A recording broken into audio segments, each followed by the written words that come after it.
ലോകം മുഴുവൻ ഭയന്നിരുന്ന ആ നിമിഷം ഒടുവിൽ സംഭവിച്ചിരിക്കുന്നു. സംഭവിക്കരുതേ എന്ന് ലോകം ഒന്നടങ്കം പ്രാർത്ഥിച്ച ആ ദുരന്തത്തിലേക്ക് കാര്യങ്ങൾ നീങ്ങുകയാണ്. അമേരിക്ക ഇസ്രയേൽ ഇറാൻ യുദ്ധത്തിനിടെ ഇറാന്റെ സുപ്രധാന ആണവ കേന്ദ്രമായ നതാൻസ് ആക്രമിക്കപ്പെട്ടു. ഇറാൻ തന്നെയാണ് ഈ നടക്കുന്ന വിവരം സ്ഥിരീകരിച്ചിരിക്കുന്നത്. ഇതോടെ ഒരു വൻ റേഡിയേഷൻ ചോർച്ച ഉണ്ടാകുമെന്ന കടുത്ത ഭീതിയിലാണ് ലോകം. അമേരിക്കയും ഇസ്രയേലും തങ്ങളുടെ സുരക്ഷിതമായ ആണവ കേന്ദ്രങ്ങളെ മനഃപൂർവ്വം ലക്ഷ്യമിടുന്നു എന്നാണ് ഇറാന്റെ ആരോപണം.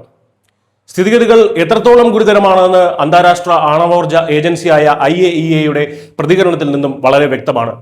ഗുരുതരമായിട്ടുള്ള പ്രത്യാഘാതങ്ങൾ ഉണ്ടാക്കുന്ന ഒരു റേഡിയേഷൻ ചോർച്ച ഉണ്ടാകാനുള്ള സാധ്യത തള്ളിക്കളയാനാവില്ല എന്ന് IAEA director general Rafale Grossi മുന്നറിയിപ്പ് നൽകി കഴിഞ്ഞു.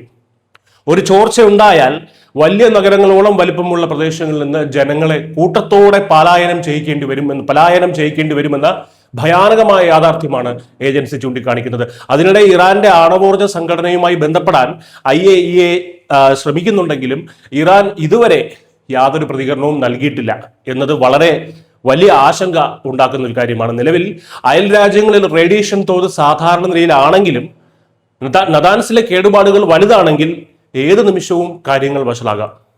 ഇറാനും അമേരിക്കയുടെ പിന്തുണയുള്ള ഇസ്രയേലും തമ്മിലുള്ള യുദ്ധം 3-ാം ദിവസത്തിലേക്ക് കടക്കുമ്പോഴാണ് നതാൻസിലെ ഈ ആക്രമണം ഉണ്ടാകുന്നത്. ഇതൊരു സാധാരണ യുദ്ധമല്ല. ആണവ നിലയത്തിന് നേരെ ഉണ്ടായ ഈ ആക്രമണം ഒരു റേഡിയേഷൻ ദുരന്തത്തിലേക്ക് വഴിമാറിയാൽ അത് അതിർത്തികൾ കടന്ന് ആഗോള തലത്തിൽ തന്നെ ഭയാനകമായ പ്രത്യാഘാതങ്ങൾ സൃഷ്ടിക്കും. ലോകത്തിന്റെ കണ്ണുകൾ ഇപ്പോൾ പശ്ചിമേഷ്യയിലേക്കാണ്. വരും മണിക്കൂറുകൾ മനുഷ്യരാശിക്ക് തന്നെ അങ്ങേയറ്റം നിർണായകമാണ്. News desk news India Malayalam.